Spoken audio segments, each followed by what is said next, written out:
بسم اللہ الرحمن الرحیم۔ عزیز طلبہ السلام علیکم۔ ہمارا آج کا موضوع نظم کا ہے جس کا نام وحدانیت ہے۔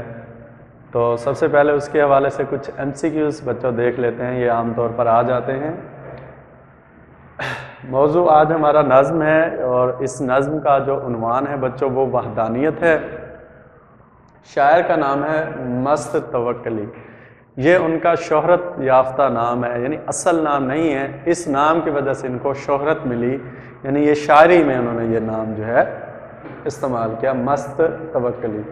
اصل نام بچوں ان کا توق علی تھا اور زمانہ ان کا بچوں 1828 سے 1895 تک کا ہے، اور چونکہ یہ ان کا تعلق بلوچستان سے تھا بچوں، تو انہوں نے جو ہے وہ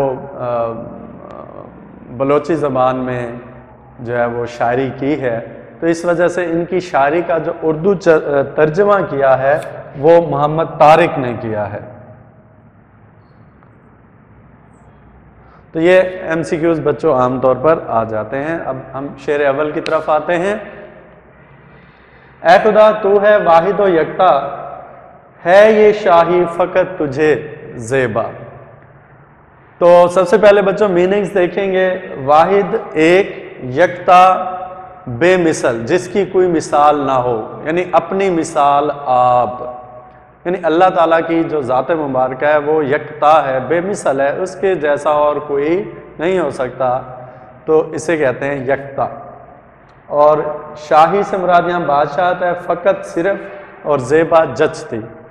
تو اب مفہوم دیکھیں گے بچوں۔ اے خدا تو واحد و یکتا ہے اور کائنات کی بادشاہی تجھے ہی جچتی ہے۔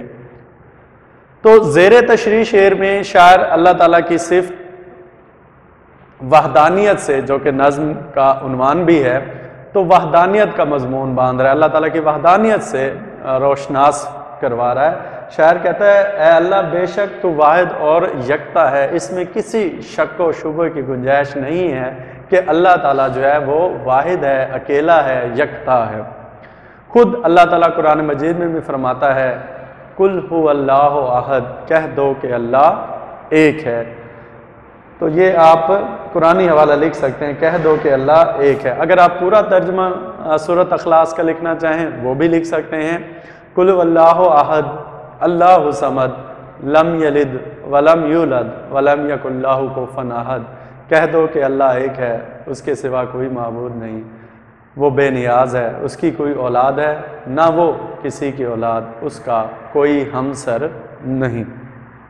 اگر پورا ترجمہ لکھنا چاہیں بچوں پورا ترجمہ بھی لکھ سکتے ہیں، اگر صرف آپ پہلی آیت کا ترجمہ لکھ دیں تو وہ بھی بہت ہے۔ تو شاعر کہتا ہے کہ اللہ تعالیٰ جو ہے وہ واحد اور یکتا ہے، کیونکہ خود قرآن مجید فرقان حمید میں بھی اللہ تعالیٰ جو ہے یہ فرما رہا ہے کہ کہہ دو کہ اللہ ایک ہے، کہ اللہ ایک ہے، اور تم لوگ بھی اس بات کو تسلیم کر دو اور کہو کہ واقعی حقیقتاً اللہ تعالیٰ جو ہے وہ ایک ہی ہے، اور اللہ تعالیٰ اپنے نظاروں سے، اللہ تعالیٰ اپنی نشانیوں سے بھی ظاہر ہو رہا ہے کہ اللہ تعالیٰ کی ذات مبارکہ جو ہے وہ ایک ہی ہے۔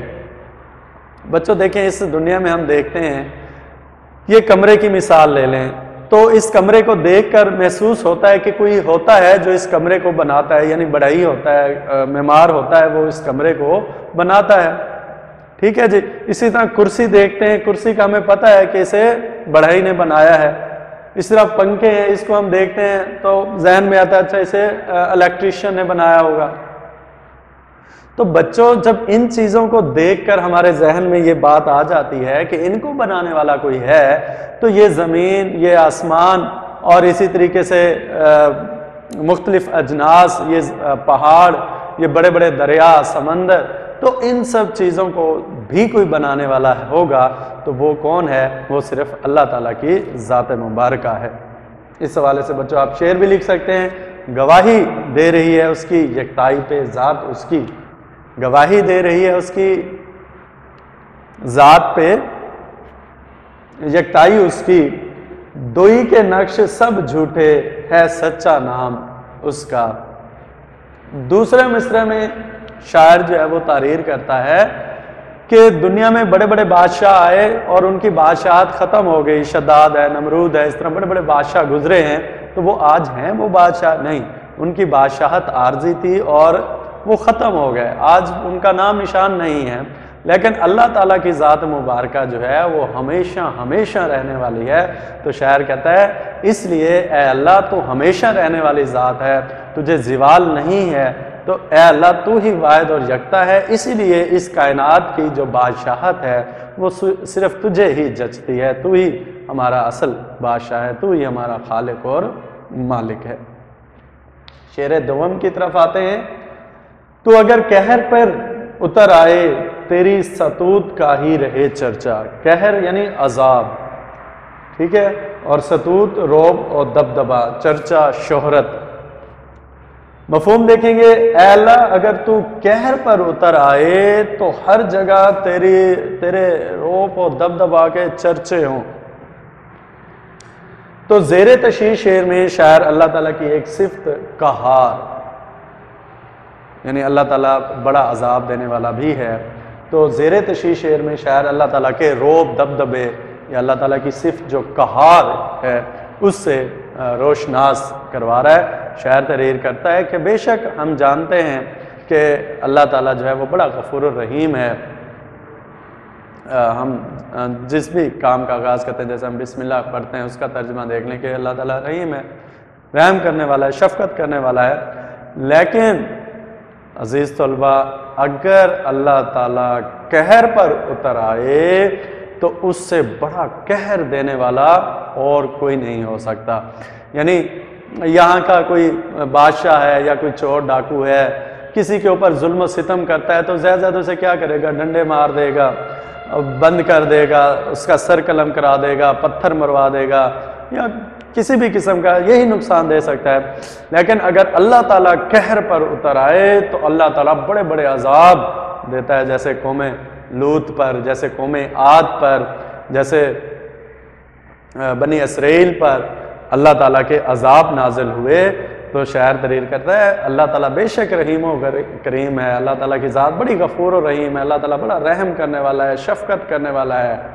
لیکن جب اللہ تعالیٰ اپنے قہر پر اتر آئے تو اس سے بڑا عذاب دینے والا بھی اور کوئی نہیں ہو سکتا۔ جیسے اللہ تعالیٰ بڑا شفیق ہے، اللہ سے بڑھ کر کوئی رحیم نہیں ہو سکتا، اسی طرح اللہ تعالیٰ اگر قہر پر اتر آئے تو اللہ سے بڑا قہر بھی کوئی نہیں دے سکتا۔ جیسے قرآن مجید میں ہے کہ پس ہو جاؤ برے بندروں جیسے، یعنی اگر اللہ تعالیٰ قہر پر اتر آئے تو انسان کو بندروں کی شکل میں تبدیل کر دیتا ہے۔ تو اس لیے شاعر تحریر کر رہا ہے کہ اگر اللہ تعالیٰ قہر پر اتر آئے تو پھر ہر جگہ اللہ تعالیٰ کے ہی روب و دبدبے کے چرچے ہوں۔ یہ نمرود، یہ بادشاہ، یہ جتنے بھی بڑے ظالم لوگ گزرے ہیں، ہٹلر کا نام یا سکندر اعظم کا نام، جتنے بھی نام گزرے ہیں، تو ان کے اللہ تعالیٰ کے روب دبدبے کے آگے ان کا جو روب دبدبا تھا، جو ظلم و ستم تھا، وہ تو کچھ بھی نہیں ہے۔ اگر اللہ تعالیٰ عذاب دینے پر آ جائے، اگر اللہ تعالیٰ ہمارے گناہوں پر عذاب دینے پر آ جائے تو اللہ سے بڑھ کر عذاب دینے والا بھی اور کوئی نہیں ہو سکتا۔ اس حوالے سے آپ یہ شعر بھی لکھ سکتے ہیں، سایہ لطف و کرم سے ہے عبارت ہستی، حشر ہو جائے جو تو مجھ سے خفا ہو جائے۔ تو تیسرے شعر کی طرف آتے ہیں۔ تو اگر رحمتوں پہ مائل ہو کوئی مشفق نہیں تیرے جیسا، یعنی پچھلے شعر میں ہم نے اللہ تعالیٰ کے قہار ہونے پر جو ہے تشریح کی، اس پر رحمتوں کی بات ہو رہی ہے۔ تو اس حوالے سے کوئی اس میں مشکل میننگز نہیں ہے، مائل ہونا، راغب ہونا، اور مشفق رحیم شفقت کرنے والا۔ مفہوم دیکھیں گے، شاعر کہتا ہے اے اللہ اگر تو رحمتوں پہ اتر آئے تو کوئی تجھ سا مشفق نہیں ہے۔ تو زیر تشریح شعر میں شاعر اللہ تعالیٰ کی صفت مہربان، شفیق، رحم کرنے والا، رحیم و کریم کا مضمون باندھ رہا ہے، روشناس کروا رہا ہے، متعارف کروا رہا ہے۔ شاعر تحریر کرتا ہے کہ اگر ہمارا خدا اللہ تعالیٰ عز و جل اگر رحمتوں پر مائل ہو جائے تو میرے خدا جیسا بڑا رحم اور کرم کرنے والا اور کوئی نہیں ہو سکتا۔ یعنی اگر آپ کسی پہ مہربانی کرو گے، کسی کو 1000 دے دو گے، 50,000 دے دو گے، 1,00,000 دے دو گے، کسی کو گھر بنوا کر دے دو گے، لیکن اللہ تعالیٰ کی جو رحمت ہے اس کا کوئی متبادل نہیں ہے۔ اللہ تعالیٰ نے ہمیں آنکھیں دی، اللہ تعالیٰ نے ہمیں کان دیا، اللہ تعالیٰ نے اتنا خوبصورت جسم دیا، تو شاعر تحریر کرتا ہے کہ اگر اللہ تعالیٰ رحمتوں پر آ جائے تو اللہ تعالیٰ سے رحیم اور کریم اور کوئی ذات نہیں ہو سکتی، اللہ سے بڑھ کر اور کوئی رفیق اور مہربان نہیں ہو سکتا۔ اللہ تعالیٰ خود قرآن مجید میں فرماتا ہے بے شک میرے قہر پر میری رحمت حاوی ہے، یعنی اللہ تعالیٰ قہار بھی ہے، لیکن بارہا قرآن مجید فرقان حمید میں اللہ تعالیٰ فرماتا ہے کہ میرے قہر پر میری رحمت جو ہے وہ حاوی ہے۔ تو اسی طرح شاعر کہتا ہے کوئی مشفق نہیں تیرے جیسا، یعنی انسان خطا کا پتلا ہے، ہم سے خطائیں، بھول چوک، غلطیاں، گناہ سرزد ہوتے رہتے ہیں۔ تو شاعر کہتا ہے اگر اللہ تعالیٰ اپنی رحمت پر آ جائے تو اس وجہ سے شاعر جو ہے وہ تحریر کر رہا ہے کہ اے اللہ پھر تجھ سا مشفق، رحیم، کریم اور کوئی نہیں ہو سکتا۔ دنیا والے، دوست، عزیز و اقارب، ماں باپ، کوئی بھی ہے، وہ زیادہ سے زیادہ ہمارے اوپر کیا مہربانی کر سکتا ہے؟ ماں باپ کیا کرتے ہیں؟ وہ ہماری پرورش کر دیتے ہیں، ٹھیک ہے۔ دوست ہماری کیا کرتے ہیں؟ کوئی مدد کر دیں گے، کوئی قرض دے دیں گے۔ اسی طرح رشتہ دار بھی جو ہے وہ کوئی تھوڑی سی مدد کر دیں گے، لیکن بچوں اگر اللہ تعالیٰ رحمت پر آ جائے تو اس سے بڑا رحیم اور کریم جو ہے اور کوئی ذات نہیں ہو سکتی۔ اس حوالے سے بچوں آپ یہ شعر بھی لکھ سکتے ہیں کہ ہم گناہ کرتے رہتے ہیں، ہم سے گناہ سرزد ہوتے رہتے ہیں، لیکن اللہ تعالیٰ جو ہے وہ بڑا مہربان ہے، وہ ہماری غلطیوں کو، ہماری کوتاہیوں کو معاف فرمانے والا ہے۔ سراپا معصیت میں ہوں، سراپا مغفرت وہ ہے، سراپا معصیت میں ہوں، سراپا مغفرت وہ ہے، خطا کوشی روش میری، خطا پوشی ہے کام اس کا۔ تو ہمارا آج کا موضوع اس تیسرے شعر پہ ختم ہوتا ہے۔ انشاءاللہ ہم اگلے لیکچر میں ملیں گے، اپنا بہت سا خیال رکھیے گا۔ اوکے بچوں، اللہ حافظ۔